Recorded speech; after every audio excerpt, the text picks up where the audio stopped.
les 35 heures.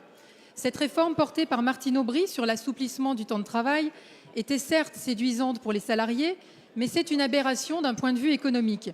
Le partage du temps de travail est en effet un concept idéologique qui a eu de lourds impacts pour notre économie. Alors, Monsieur le Premier ministre, tenez l'engagement que vous aviez pris en 2011, consistant à déverrouiller les 35 heures.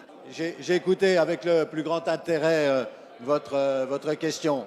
Effectivement, les 35 heures ont été mises en place et cela a permis à la France de connaître dans la période 1998-2002 une période de croissance, une période de baisse du chômage que l'on souhaiterait retrouver. Je vous indique à cet égard qu'en 2002, l'ensemble des comptes sociaux étaient à l'équilibre, ce qui n'est pas le cas, ce qui n'était pas le cas 10 ans plus tard, en 2012, puisque entre-temps, vous avez à peu près dégradé tous les comptes sociaux de ce pays.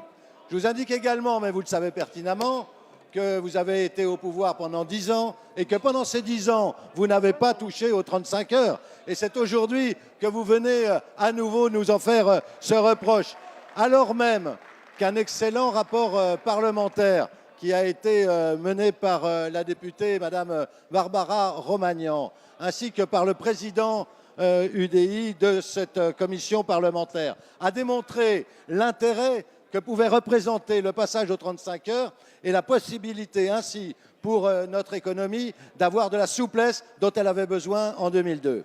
Et donc nous avons là un dispositif qui donne satisfaction. Et puis je rappelle que cette mesure était une mesure de progrès social. Merci. Merci, Monsieur le ministre.